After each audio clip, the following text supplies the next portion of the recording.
Selamat sejahtera. Nama saya Renuka Kanasikiran and nombor matrik saya adalah S6049 tanah.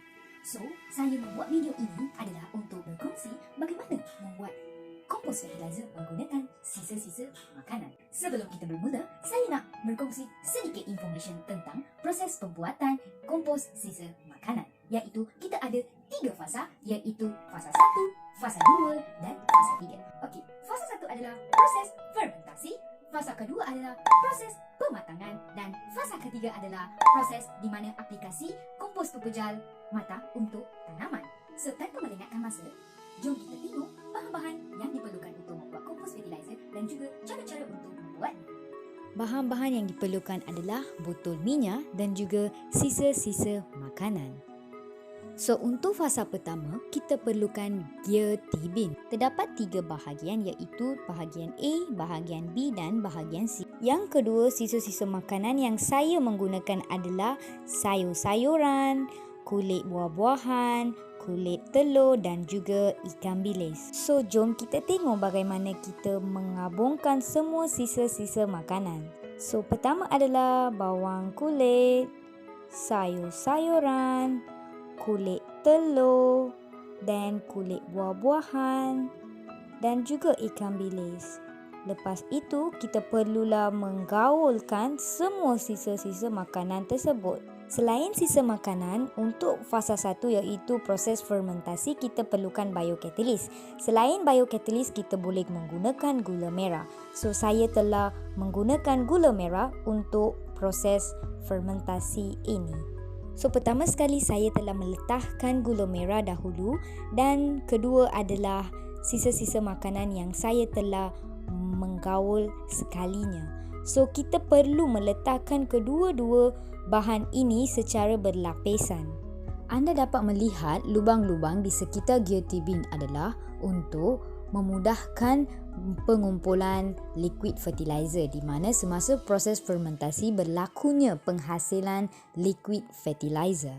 Kita perlulah memenuhkan gear T-bin ini dan juga lepas itu kita perlulah menutupnya dengan ketat supaya sisa-sisa makanan organik ini dapat berurai dengan bantuan mikrob iaitu gula merah. So, proses fermentasi lengkap ini akan berlaku dalam tempoh 7 hari. Hasil daripada proses fermentasi ini adalah isi padu cecair akan bertambah manakala isi padu sisa makanan akan berkurang. So, jomlah kita tengok bahan-bahan yang diperlukan untuk proses pematangan iaitu untuk fasa kedua. So, kita perlukan tanah yang biasa dapat di sekitar perumahan, botol minyak dan juga hasil proses fermentasi. So, untuk proses pematangan ini, kita juga perlu meletakkan kedua-dua hasil sisa proses fermentasi dan juga tanah secara berlapisan. Tetapi dengan nisbahnya 1 bahagian sisa hasil proses fermentasi dengan 2 bahagian tanah biasa. Fasa kedua ini iaitu proses pematangan ini akan berlaku selama 2 minggu iaitu 14 hari. Jangan lupa, liquid fertilizer yang kita dapat daripada proses fermentasi ini boleh digunakan sebagai baja semburan kerana liquid ini mengandungi banyak mikrob yang baik.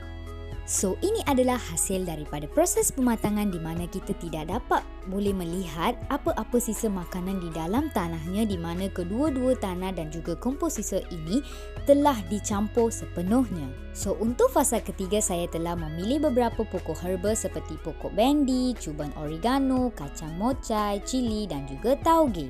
So, marilah kita menanam pokok-pokok herba ini. So, kita perlulah meletakkan 1 lapisan tanah dahulu, kemudian 1 lapisan kompos sisa pematangan dan seterusnya kita perlu memenuhkan pasu tersebut dengan tanah biasa.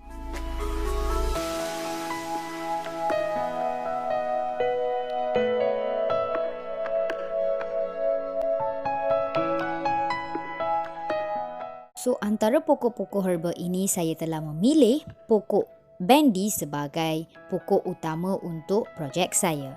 So, kebaikan-kebaikan pokok bendi ini adalah mengawal gula dalam darah, membantu proses pembekuan darah, meningkatkan kesihatan jantung, memperbaiki daya penglihatan, mengurangkan risiko kanser dan juga mencegah masalah tulang. Dengan ini, berakhirlah video ini dan sebelum mengakhirkan video saya sangat berterima kasih kepada anda semua untuk meluangkan sedikit masa untuk menonton video saya. Dengan ini, saya mengakhiri video saya. Sekian terima kasih dan saya berharap video ini sangat membantu anda untuk mendapatkan maklumat-maklumat tentang kompos sisa-sisa makanan. Sekian terima kasih.